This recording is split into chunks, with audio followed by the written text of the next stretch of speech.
Thank you. Good morning. Kind of a Jekyll and Hyde road trip for us to the Arkansas schools.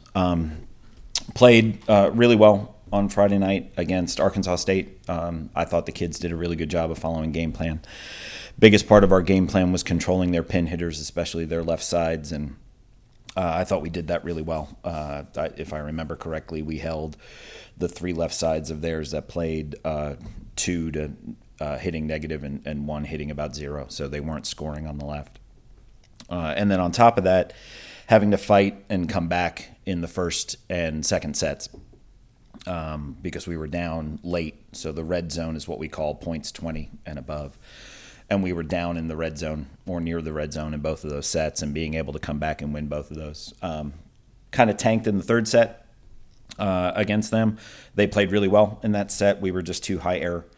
But then bounced right back and took an easy one in the fourth on the road against a really good Arkansas State team in their gym on the road trip. And then kind of did the exact opposite on Saturday.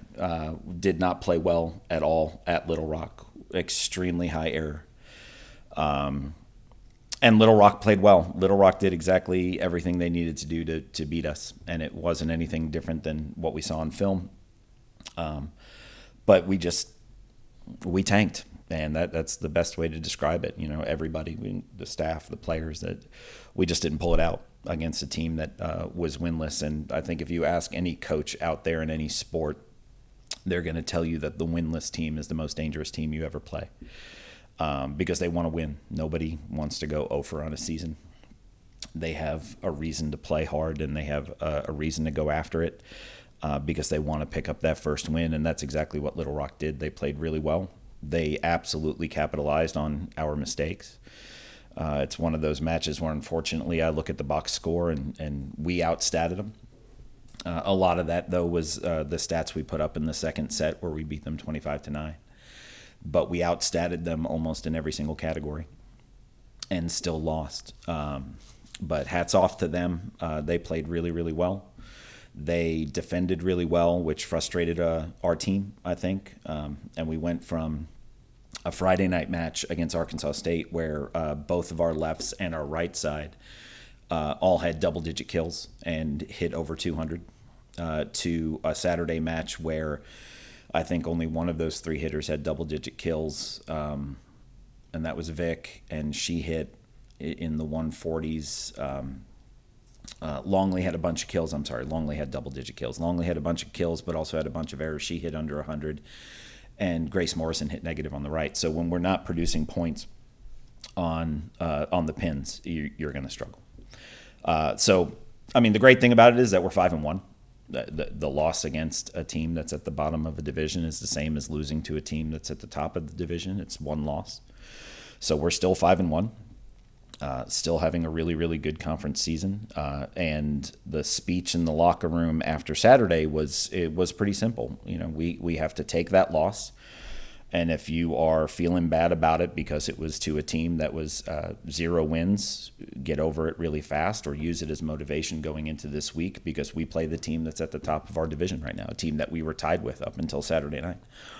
And we have them twice this week. So we have Coastal at their place on Wednesday, and we have Coastal here on Friday. And it's an opportunity just to get better and to learn from it. And then the other story that I told the team was you can never take time off. You can't take plays off. You can't take sets off. You can't take matches off against anybody, regardless of their record. Because I go back to us in 2016, which was a 4-win season for us. But throughout that year, I believe we had 14 5-set matches. And of those 14 5-set matches, in 9 of them, we were up 2-0 or 2-1. So even though at the end of the year, our record wasn't great, it wasn't the measure of how competitive we were. And I think that's where Little Rock is right now. And so I'm a huge Little Rock fan right now. I hope they get a whole bunch of wins because they played really well and they got that win on their belt. So you mentioned Coastal this week. Yeah. Last year it was a similar situation where you guys were both atop the standings. Right. This year, you're a game behind them, but you get them twice in 3 days. Right. Talk about, and last year you swept them. You won here and there. in Right. Conway. So just talk about maybe, with your returners, how they can look at that experience, knowing that these are two big in-division matches and how they can use last year's experience moving forward. Yeah, and we've already talked about it. We've already talked about how we played against them last year. I think Coastal might be a little bit better this year. They're a little bit more balanced this year, so they're going to be a little tougher. And then I also think teams across any sports tend to play up. They know we've got the team that's leading the division right now and the only undefeated team in the conference left with our loss and Texas State's loss last weekend. So we're going to want to give them their first loss. Thankfully, we came back from the road trip, and this being fall break, we didn't have to get up and practice at 6:30 in the morning. So we're going to have the team have some more rest. So we're going to go after it this afternoon. This afternoon, I know, is going to be more our side because we struggled with a bunch of things. And then tomorrow is going to be focusing really hard on Coastal. Coastal's tough. They're big and physical. They've got a heck of a lefty right side in Annette Nemeth, who's going to be a point scorer for them, and we've got to figure out how to defend her. And they've got a great left side in Kyla Manning. But they're big, they're physical. They're also the number one serving team in the country right now in terms of aces per set. They're leading the country in aces per set. So our serve receivers are going to have to get ready for that, them just serving bombs from the baseline. It's going to rely a lot on that serve-receive group and the efficiency of our left sides, I think. I don't know how many blocks we're going to get. We're a mediocre blocking team. But as long as our offense is clicking, if Sam Bickley's running a good offense, and that entirely relies on our passing. So we're going to work a ton on that.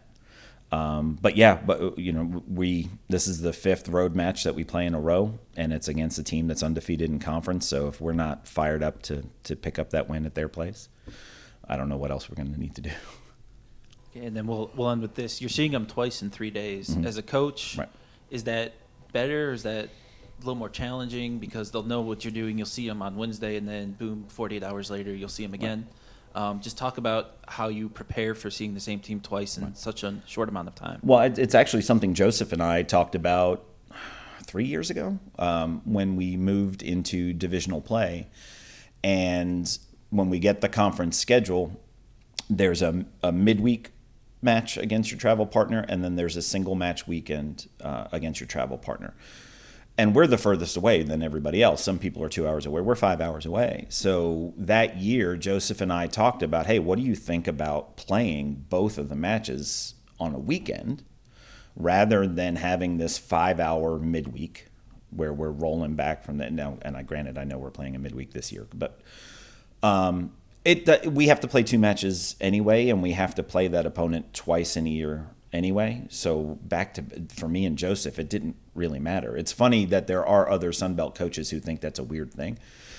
He and I just said, well, we've got to play each other twice anyway. Why not just do it over the same weekend? And then it's just like any other weekend. And then the other advantage is with that midweek, if we kept it there, we would have that midweek and then 2 other opponents on that following weekend. So you miss out on days prepping for those opponents on the weekend. And that's another reason why we did it. Let's get rid of that midweek. Let's just play each other twice on one weekend. And then we never have that, quote unquote distraction of a match before we have to play 2 other conference opponents.